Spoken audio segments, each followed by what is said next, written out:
Hello, Squirrel Tribe. So today is April 8th. Today is the day of the total solar eclipse for a lot of people, the partial solar eclipse for even more. And a lot of different things are going on today. A lot of people are worried about today, scared for today. Other people are excited about today. It just depends on how you're viewing April 8th, 2024. But I will say that no man knoweth the day nor the hour. Take that how you will. For those of you who know, you know. But I will say that there are a lot of things going on. It is currently 12:27 p.m. Central Standard Time where I am. And in my apartment complex, the front office is giving out free eclipse viewing glasses starting at 12:30 to come join them. First 30 people get free eclipse glasses. As you can tell, I will still be here in my apartment with you guys as opposed to in the front office with a bunch of people watching a non-total eclipse. We have a partial solar eclipse here in Okaloosa County in Florida. There are not very many places to get a total eclipse. And I don't know if you guys saw this, but over the weekend it came out that NASA was off a little in their prediction of the total eclipse path, if you will, by about a mile to a mile and a half, which doesn't seem like a lot. But when you think about it, NASA, who's constantly, launching rockets as they're doing today during this eclipse, a mile off is a huge deal when it comes to other things, right? Like, I'm surprised that this is the case, that they are a mile off. I would like to say, bear with me if I have no energy or I just look like a bag of shit, because I woke up just beyond dizzy this morning. It was awful. I got up and all of a sudden it was like the whole world tilted completely. Thank goodness for, again, I've talked about these before, these C bands. I got them at Target for like $8, but they help immensely with motion sickness and random motion sickness. I use them on the boats and stuff, but they are helping me not vomit today. So that's a plus.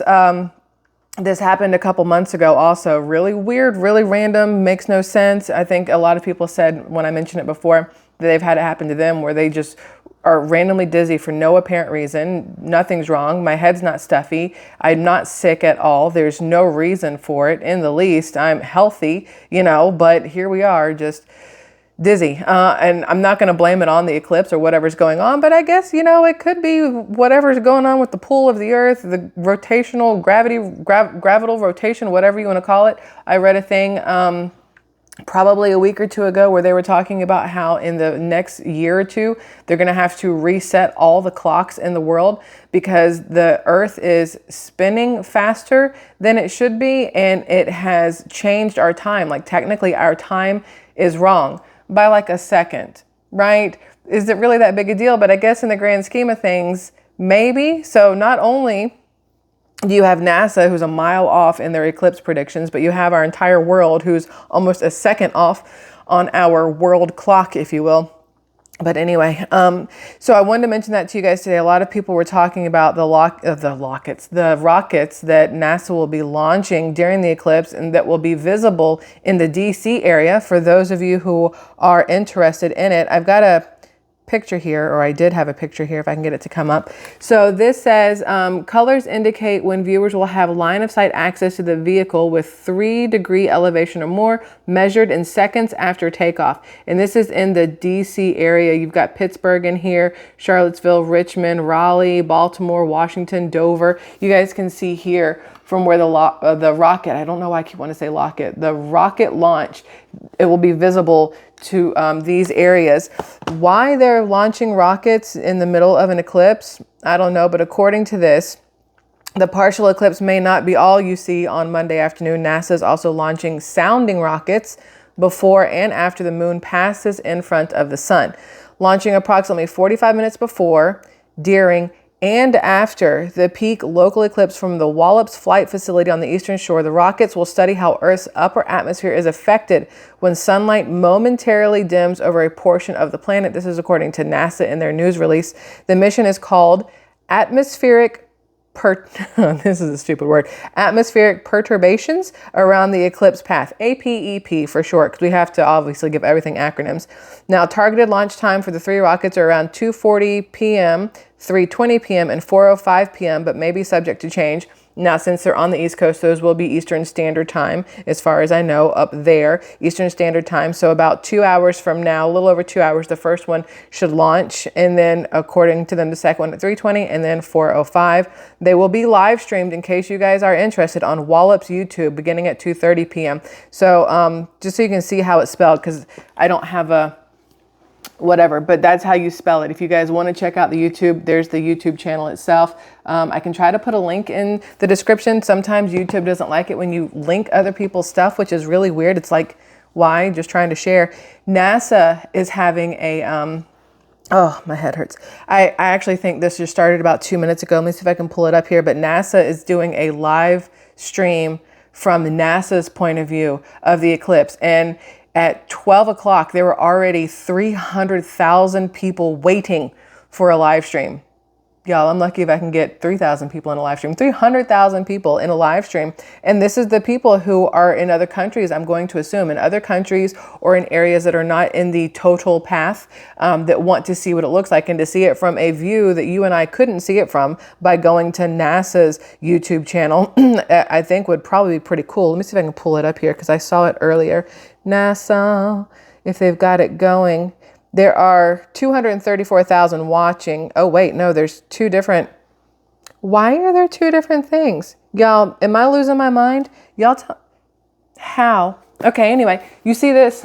Y'all see that, right? There's two different things here, two different thumbnails, so two different viewings. One's got 616,000, another one's got 230 something thousand. But there are a lot of people. Oh, telescope feed and official broadcast. See, when I'm like dizzy, my brain forgets how to brain, and it's really not good for anybody. I want to see if this will play, but this has like a weird view to it. So right now, this is their live stream, and it's not really showing anything. This is not, I don't think that's real. Maybe that is, because it would be through a NASA telescope. So I guess that makes sense why it would look like that. Let's pull this other one up. I guess we could have done this live. I didn't even think about that. We could be talking to each other live right now. So that is the live feed from the NASA telescope. So you can see exactly what it looks like, which is pretty interesting. And it's going to take about an hour, I think, for this to be fully covered. And then you've got like 4.5 minutes of coverage and then it goes away. So a lot of people will be watching this right now, but there are other things I wanted to talk about real fast. So it was random, obviously, but I was watching something and they were talking about how Oregon farms in the last couple of weeks have basically been shut down by the state, by like the state government, because they're trying to conserve water and do all this other stuff. And I was just kind of curious, what has happened to farms in the United States? Because it used to be, I remember when I was younger, and I'm only 42, right? But when I was younger, I knew people who had farms, and I heard people talk about farming all the time. And then now you only really hear about it on YouTube. People who have their own farms, their own homesteads and things like that. People who are trying to go off grid and do these different things. And you don't generally hear about it as often from just random passerbys, if you will. So I pulled this up on USDA, actually Economic Research Service. It's the ers.usda.gov. And the number of farms in the decline over the past, I want to say 90 years is significant. So the more technology goes up, the more farming goes down, because people, I don't know if it's because people don't want to get dirty and do that kind of hard work anymore. They'd rather sit in a desk job and make money that way with air conditioning. Not a lot of people like to get their hands dirty. I may be one of the weird people out there that all the jobs I've ever had that I like the most were physical labor type jobs. Like, I like getting my hands dirty. I like being part of something that is more than just crunching numbers or typing in a computer. There's nothing wrong with that. I've done all kinds of jobs in my life, but my favorite had to be construction related or customer service related, waiting tables, random things like that. But construction stuff was always my favorite. I liked being part of something that I could say I helped build that. I helped change it from this to this, just me. But I've never worked on a farm. But I can guarantee, as much as it would probably suck technically to get dirty and hot and gross and be sore and tired all the time, I'd also love it. It's like my favorite kind of thing. But according to this, y'all, in 1935, there were 6.8 million farms. in 1935, 6.8 million farms. And of course, it makes sense because back then, that's how you were going to eat. There weren't nearly as many grocery stores. There weren't restaurants like there are now. I mean, there were obviously those things. You had your local markets and whatnot. But things, again, the more conveniences pop up for us, the less people want to be the ones who make the products that show up at those places that are convenient for us. Do you know what I mean? It's like this circle. Without this, you don't have this, but the more of these you have, the less of these you have. So then you have to rely on these more, these being the farms, to supply to these. And the more of these you put up, the less you have in these stores because there's less farms. And it's like this give and take back and forth kind of thing. But in 1935, there were 6.8 million farms. And in the 1970s is when it started to like sharply decline. I'm going to say drugs probably started that because the 70s, that's like the disco era with all the drugs, the 60s and the hippies, and then 70s and Studio 54, I think was in the 70s, things like that. And then from there on, cell phones and the internet, and the more and more we grow technologically, the less we have naturally. We have now lab grown chickens. We have, genetically modified this and that. We're relying more and more on technology to feed us and less on where we should rely, which is Earth, Mother Earth, the ground, and the animals that are produced, and the vegetables and fruits that are produced from the trees and the soil and everything else. And instead we're relying more and more on the scientists and people who decide that you put this chemical and this chemical together and add a little sprinkle of crap on top and it tastes like turkey. You know what I mean? So since 1982, the number of U.S. farms has continued to decline, but slower. So from early 70s to 82, there was like a massive decline. And then in 82, it started to kind of sort of slow down. But according to this, y'all, as of 2023, there were, so I can get this right. I lost where I was. Okay, in the most recent survey. Okay, 2023, 1.89 million farms. From 6.8 to 1.89 in just under 90 years. What is that, 87? I can do math. 87 years. We have gone from 6.8 million to 1.89 million farms.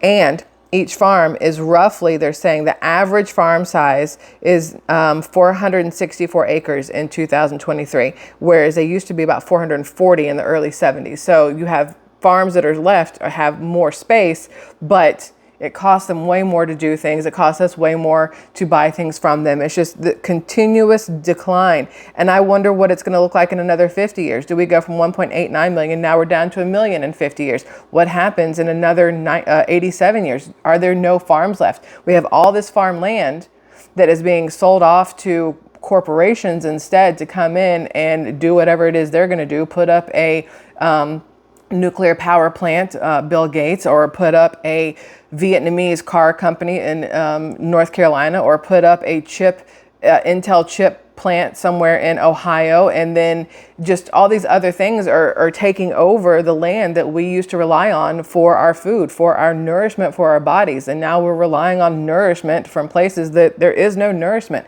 The more genetically modified a food is, the less vitamins and minerals it has. Like, that's not me making things up. You can do the research yourself. The more they genetically modify things, the more things are changed, the less nutrients you have. The more things are chemicals and things are added to it, the less nutrients, like natural nutrients, you're going to get as well, which is why so many people are relying on vitamins. So many people are relying on these green smoothies, these super foods and things like that. The little, like the super beets, the pink, purple beets things you can put in water, super greens like AG1, you put in water.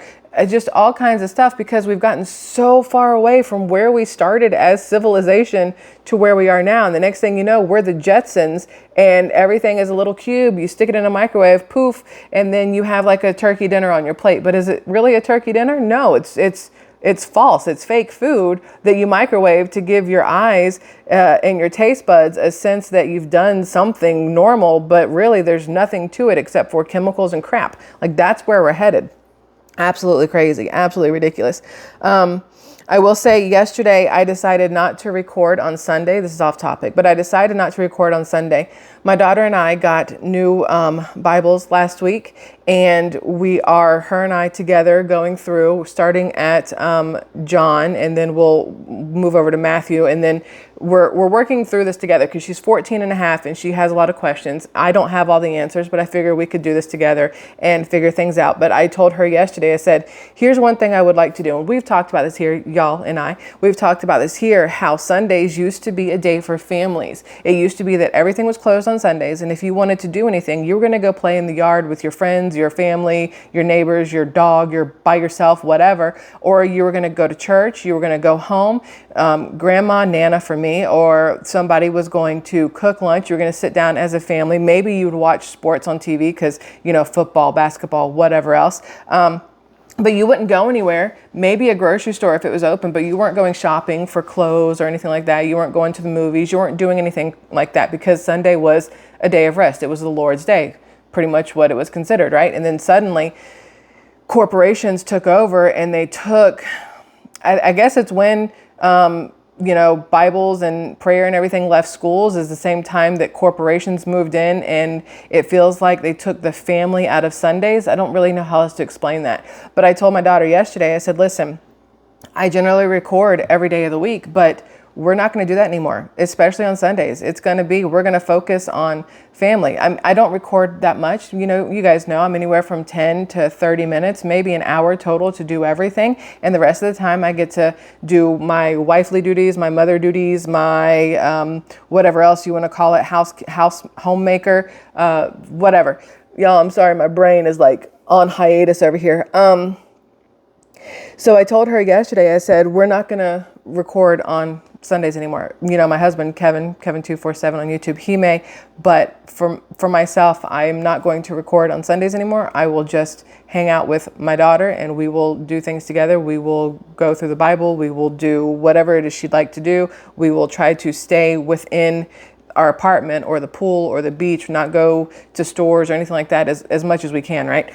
Just to try to get back to what family Sunday used to be when I was younger, because she's never really had it like that. Everything's always been open her whole life. It's been, you can do anything you want any day of the week. And I'd like to try to take it back to a sense of rest, if you will, on Sundays, which I don't really know if that's the right way to phrase it either, but that's our plan. So I just randomly throwing that out there. Now I have a Walmart video that I want to bring you guys, but I really need my brain to work. So we're going to do that one tomorrow because I'm going to lose all kinds of track of what I'm saying if I try it today. So thank you for bearing with me here.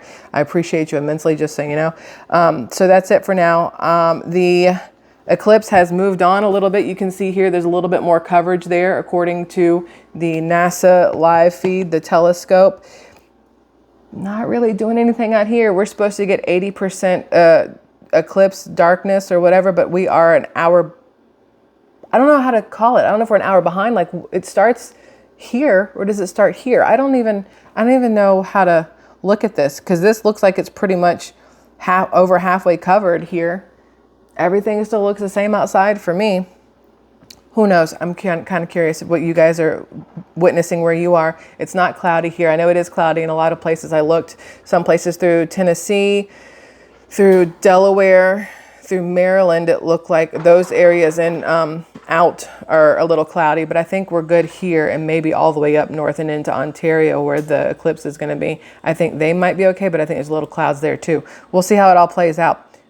See how it works out tomorrow. We'll come back and talk about it tomorrow and hopefully everything went well for everybody and there were no issues. I know there were already some issues with traffic. I saw a news article with traffic and already people getting into fights and accidents and stuff of people trying to rush to get to these locations. Airbnb, I think they said that a ton of their Airbnbs this is the most they have been booked out in certain areas in forever because a lot of these places don't get high tourism. And now because of the total solar eclipse in areas, Airbnbs are all rented out, which is great for the people who own the Airbnbs, right?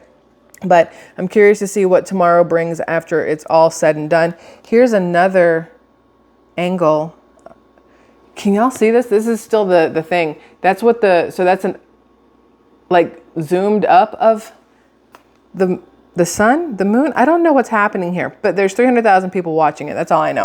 Anyway, y'all, I love you immensely. Thank you for hanging out with me for this. And then I will I will see you guys tomorrow for the Walmart bombshell. It's going to be interesting. So I love you, Squirrel Tribe. Everybody stay safe and be kind to one another, just because it's necessary in today's day and age.